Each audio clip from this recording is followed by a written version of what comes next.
सादर प्रणाम। मैं हूं आपका ज्योतिष मित्र जितेंद्र पांडे। क्या आपने कभी सोचा है कि किसी व्यक्ति के पास जन्म से ही बहुत धन क्यों होता है और कोई जीवन भर संघर्ष क्यों करता है? क्यों कुछ अनजान लोग हमें अपनों से ज्यादा प्रिय लगते हैं? मित्रों, इन सब सवालों का जवाब छिपा है आपकी कुंडली के उन भावों में जो आपके पिछले जन्म का लेखा जोखा रखते हैं। एक, कुंडली के पुनर्जन्म वाले घर। ज्योतिष शास्त्र के अनुसार हमारी कुंडली का हर भाव कुछ कहता है, लेकिन 3 भाव पिछले जन्म की कड़ी जोड़ते हैं। पंचम भाव, 5th हाउस, इसे पूर्व पुण्य भाव कहते हैं। पिछले जन्म में आपने जो अच्छे कर्म किए उनका फल आपको इसी घर से मिलता है। नवम भाव, 9th हाउस, ये आपके भाग्य और संचित कर्मों को दर्शाता है। द्वादश भाव, 12th हाउस, ये मोक्ष और पिछले जन्म की मृत्यु के बाद की स्थिति को बताता है। 2, केतु, पिछले जन्म का प्रतिनिधि। ज्योतिष में केतु को मोक्ष और अतीत का कारक माना जाता है।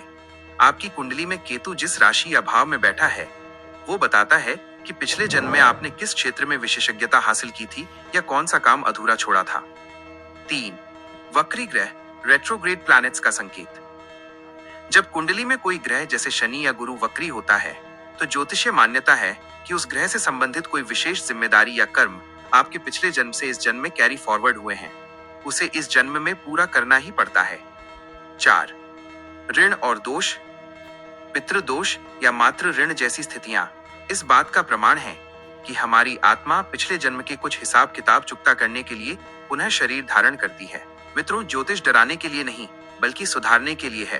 पुनर्जन्म यह सिद्ध करता है कि मृत्यु अंत नहीं बल्कि एक नया अध्याय है। आपके वर्तमान कर्म ही आपके अगले जन्म की कुंडली की स्याही बनेंगे। क्या आपकी कुंडली में पिछले जन्म का उद्धार है? मित्रों, पुनर्जन्म का सबसे बड़ा प्रमाण हमें कुंडली के इन विशेष योगों में मिलता है। पितृदोष, एंसेस्ट्रल डेट। यदि आपकी कुंडली में सूर्य या चंद्रमा के साथ राहु केतु का संबंध बन रहा है तो समझ लीजिए कि पिछले जन्म में परिवार या पूर्वजों के प्रति कोई कर्तव्य अधूरा रह गया था। यह दोष नहीं बल्कि एक रिमाइंडर है कि आपको इस जन्म में उन रिश्तों को सम्मान देना है। काल सर्प योग, जब सभी ग्रह राहु और केतु के बीच आ जाते हैं तो यह संघर्ष का संकेत है। ज्योतिष की गहराई में जाएं तो यह बताता है कि आत्मा पिछले जन्म के किसी बड़े संकल्प या तीव्र इच्छा को पूरा करने के लिए छटपटा रही है। ऋणानुबंध, कार्मिक डेट्स, आपकी कुंडली का 6ठा भाव, 6th हाउस, बताता है कि पिछले जन्म में आपने किससे क्या लिया था। कभी कभी अकारण ही हमें किसी को पैसा देना पड़ता है या किसी की सेवा करनी पड़ती है। ये वही पुराना कर्ज है जो अब चुकता हो रहा है। मेरे प्रिय साथियों, ज्योतिष डराने का विषय नहीं बल्कि जीवन को सही दिशा में मोड़ने का विज्ञान है। अगर आप भी महसूस करते हैं कि आपके जीवन में बार बार एक ही तरह की बाधाएं आ रही हैं या आपको लगता है कि आपका कोई कर्म आपको आगे बढ़ने से रोक रहा है, अगर आपकी कुंडली में पिछले जन्म के कारण कोई दोष है तो घबराएं नहीं। हमारे शास्त्रों में कर्म को प्रधान माना गया है। यहाँ कुछ ऐसे अचूक और सात्विक उपाय हैं जो आपके पिछले जन्म के ऋणों, कार्मिक डेट्स को कम करने में सहायक होंगे। 1, पितृदोष के लिए फॉर एंसेस्ट्रल पीस, पीपल की सेवा। शनिवार के दिन पीपल के वृक्ष के पास शुद्ध घी का दीपक जलाएं और 7 बार परिक्रमा करें। पीपल में विष्णु और पितरों का वास माना गया है, इससे पितृ तृप्त होते हैं। अन्नदान, अमावस्या के दिन जरूरतमंदों या पशु पक्षियों को भोजन कराएं। विशेषकर काले कुत्ते को रोटी देना राहु केतु के अशुभ प्रभाव को कम करता है। 2, काल सर्प और राहु केतु के लिए फॉर कार्मिक हर्डल्स, महामृत्युंजय जाप। भगवान शिव महाकाल हैं जो समय और कर्म के चक्र से ऊपर हैं।